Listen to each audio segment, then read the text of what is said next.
Here we are at the bench again, ready for more InMoov building. Last time we looked at the left forearm, and this time we'll be taking a look at the rotational wrist. The original InMoov wrist was one single piece and didn't have a servo to provide rotation. The rotational wrist has been available for some time now and seems like an easy upgrade which will give greater flexibility to the hand.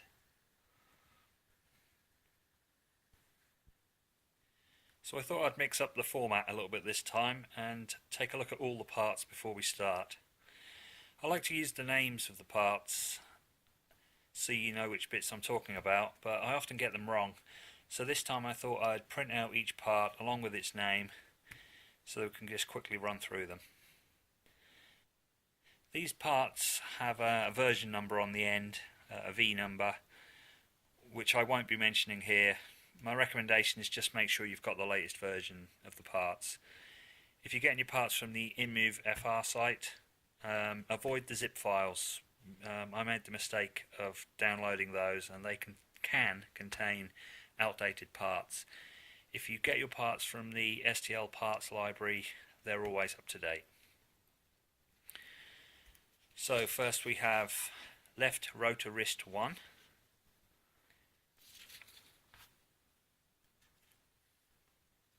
Left rotor wrist 2,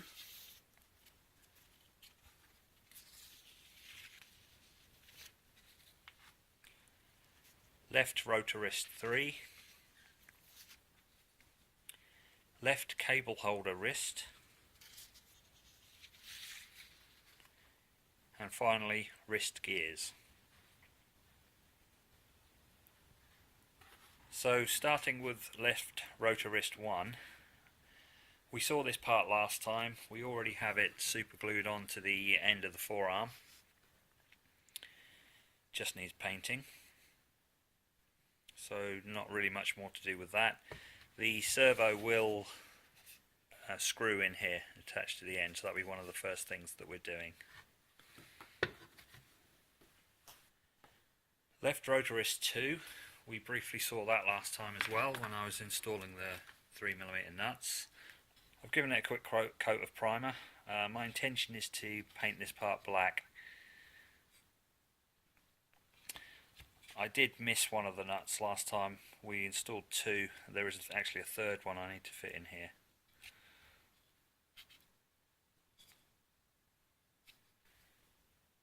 Brings us on to left rotor wrist 3. I have actually had this part printed for some time now. I forgot about it, tucked away in my containers. Not much to say about that really. I've sanded it down, just needs a coat of paint. Probably paint this part white, not sure yet. So then we have left cable holder wrist. The tutorial states that this glues onto the top of the servo. It does seem to have 2 fixing holes though, so I presume the part's probably been updated since the tutorial was written.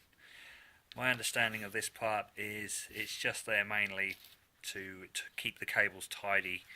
It looks like one cable goes through each of these holes. These are the cables that run down to the fingers, just to stop them getting twisted and tangled. Again, I've sanded it. Not sure if I'll paint it or not. So that's that. Then lastly we have wrist gears. I printed out a new set of these. I did originally print them with my original printer and I thought I may as well print a new set off the new printer. Hopefully they're slightly better quality. This is exactly how they've come off the printer with the brim still attached. There are 3 gears, but we only use 2. We obviously use the large gear, which has holes again to run the cables through. And the tutorial states that we are to select the most suitable smaller gear. So I have no idea what that means. Possibly different servos fit different gears. I have no idea, so I guess we'll find out when we come to it.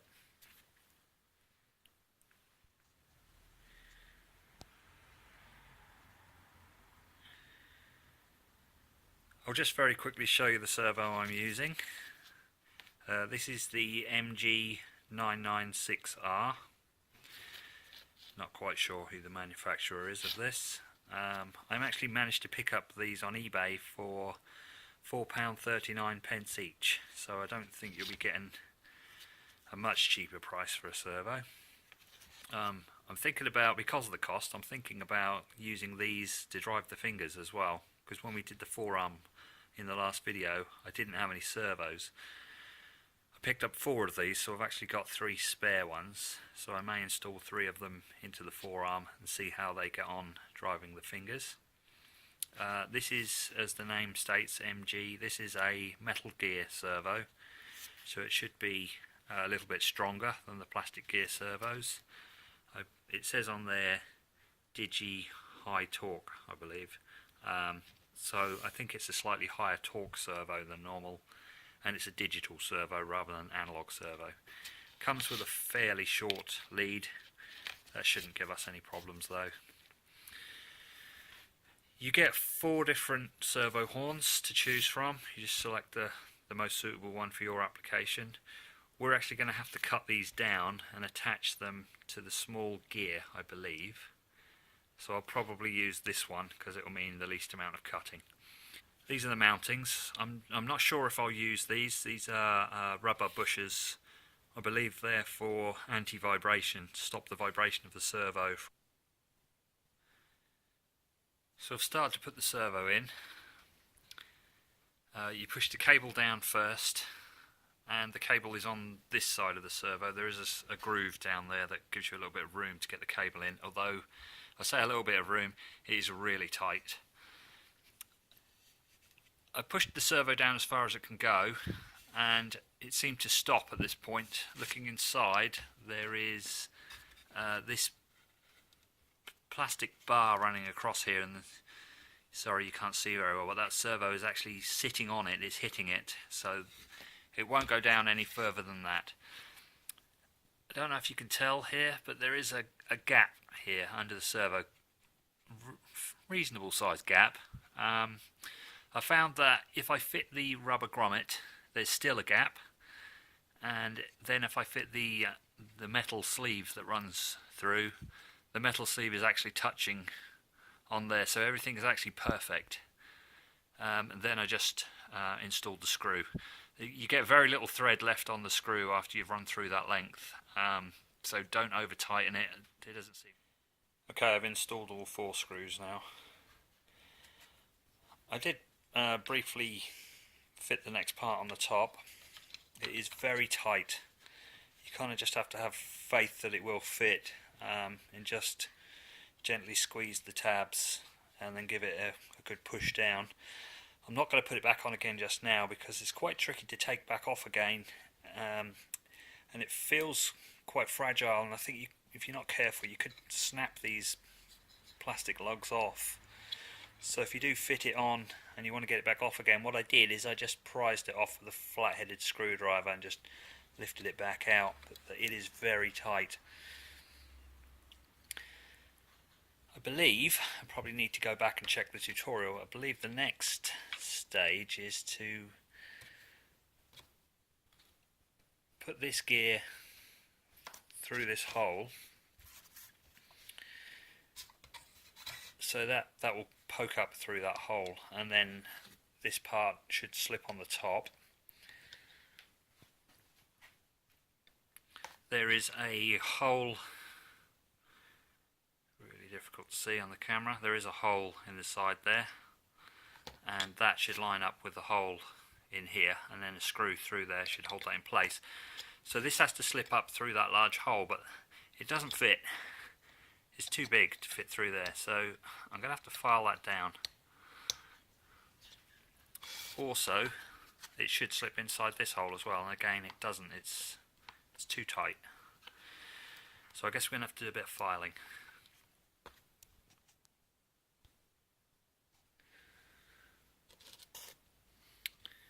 Okay, that's better. That now slips in there, so you can now see how that's going to work.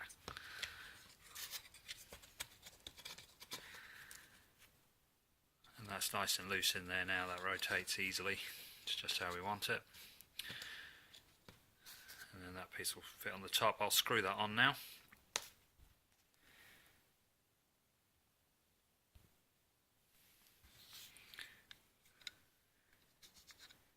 So that's there with the bracket fitted on. It's a little loose. I could put a spacer under there, I guess, to tighten it up. But that'll do for now.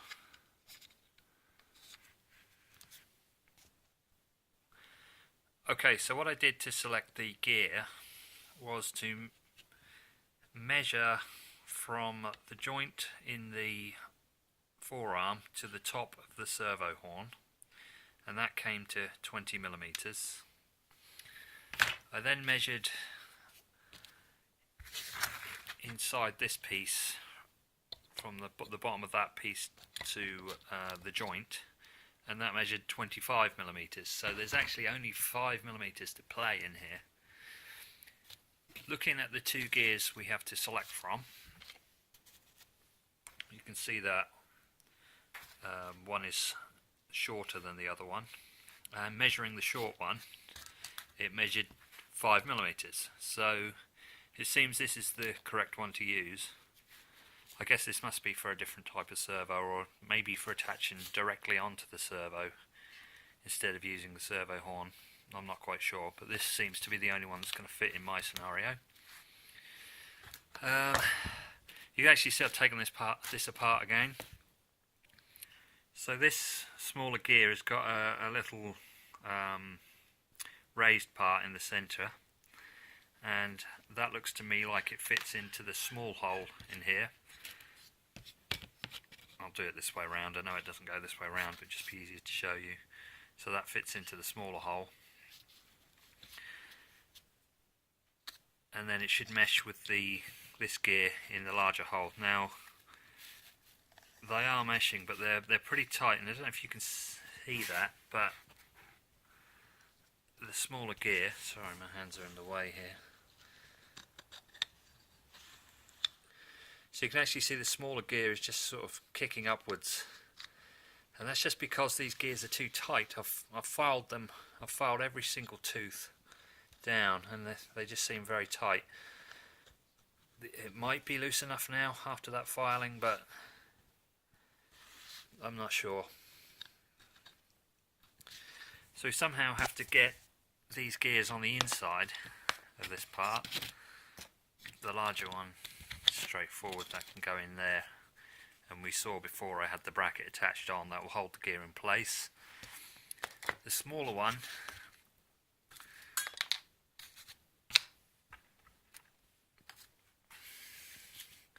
okay, the smaller gear has to fit onto the servo, so we put the horn on. You can see I've used the smaller horn, and I've chopped the ends off, and then I believe we have to super glue this gear on the top. I say super glue because there's no room at all to get any screws in that small piece. There are a couple of holes still in it, but they're too close to the edge. There just isn't enough room to screw that on. And normally you would fit the servo horn, and then there would be a little screw that would screw the servo horn into place, but I believe that would leave the head of the screw just proud, sticking upwards, and this gear is flat on the bottom, so I don't think we can fit the screw. So I think we just need to glue these two parts together, the servo horn to the small gear, and then it will just sit on there. Shouldn't go anywhere because the top piece here will be holding it down, so it can't really move anywhere. So I think that's going to work. The other thing I've discovered, I've looked at a couple of bits. This sort of cable guide piece, that seems to fit there. If I could try and show you in here, it'd be pretty tricky to see this. Yeah, that seems to sit pretty much as I've got it now. The two holes in the top seem to line up with the two screw holes. So I think the answer there is to remove these two screws and fit longer screws that go all the way through. I might struggle to find a screw that's long enough and thin enough to fit down that hole. Maybe I won't fit this part to start off with, unless I can find some longer screws. I'm kind of stuck with that. The other thing I discovered, I must have fitted this part before I put the servo screws in, because it did fit quite snugly here, but with the screws in, you can see I've taken the screws out, this part won't fit on. The screw heads stick up too much, there's no recess in here for the screws. I've removed the screws and tried fitting it again and it's still too tight. I'm even going to have to remove the rubber mounts and the metal sleeves. They're all going to have to come out. There's no way this piece is going to fit on top with those in there.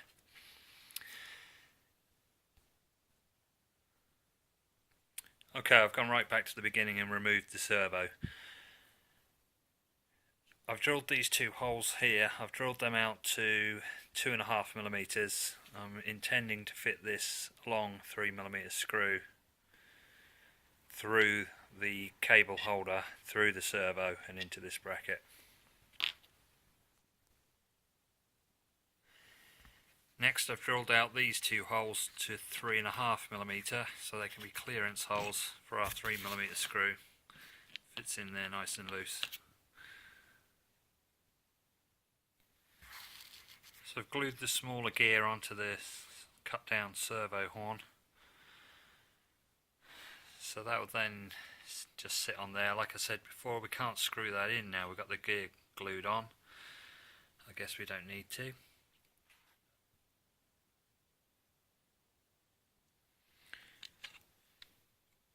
So we're nearly there.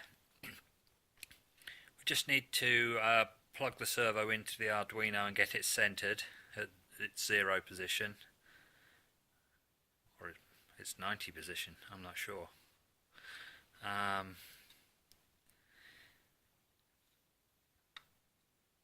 then work out where this is supposed to be positioned and then drop it on.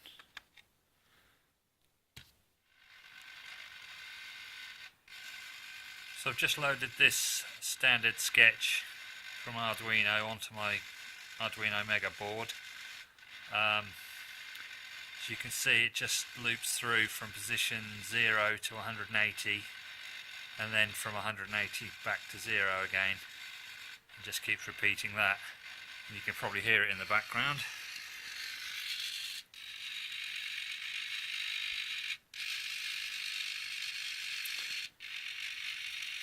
See, this small gear is rotating.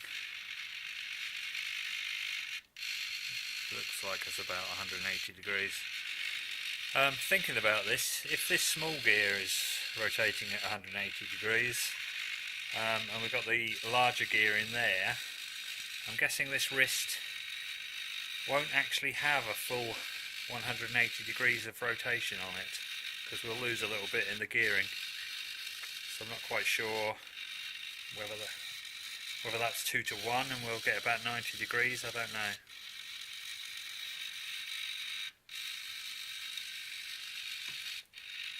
Okay, apologies for doing this off camera. I had a few problems with this gear.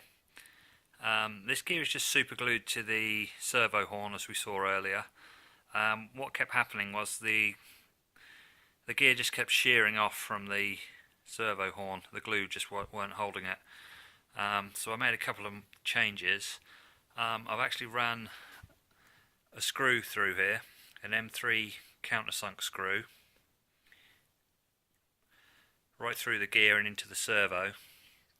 It's just an M3 screw. It seemed to fit the thread on the servo, but you do need one a fairly precise length. And again, apologies, I can't remember what length that was. I don't really want to take it apart again. I put some thread locker on the end of the screw as well, where it screws into the servo, because what was happening was, as the servo rotates in one direction it's fine, but when it rotates in the other direction it actually undoes the screw. So the idea being, I put some thread locker in the screw to try and hold it in position. And you can see I've made a bit of a mess here. I've applied some grease around this.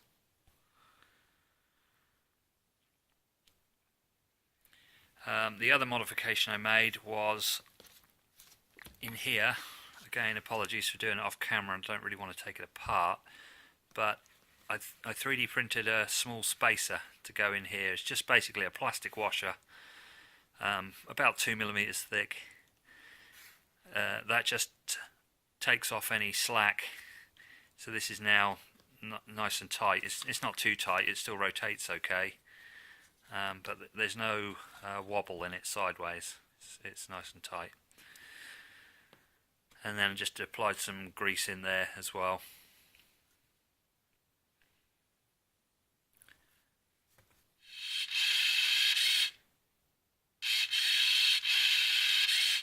So there it is, fit together. Got the same sketch running on the Arduino. So we've just got it rotating backwards and forwards between 0 and 180 degrees. As you can see, as I mentioned before about the gearing on this, we don't get 180 degrees rotation in the wrist.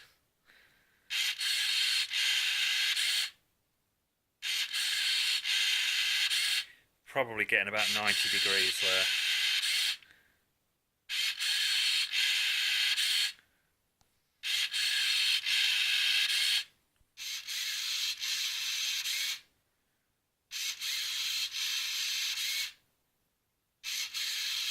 And here we have it with the hand semi-attached. I couldn't quite get this bolt through here. I've got a couple of problems to sort out. There's a bolt running up here and the head is just slightly proud, sticking out at the bottom. You can just see it in there. And that's preventing me from getting the bolt to run through the side. So what I'll have to do is just take this bolt out, just shave a little bit off the end of it and then put it back in, and the head should be fully recessed, and then I'll be able to get the bolt through. I'll need to take this apart again to actually run the cables through for the fingers. They're just all round the back at the moment. They need to be run through here. They'll go through these holes in here, through the wrist, down into the forearm.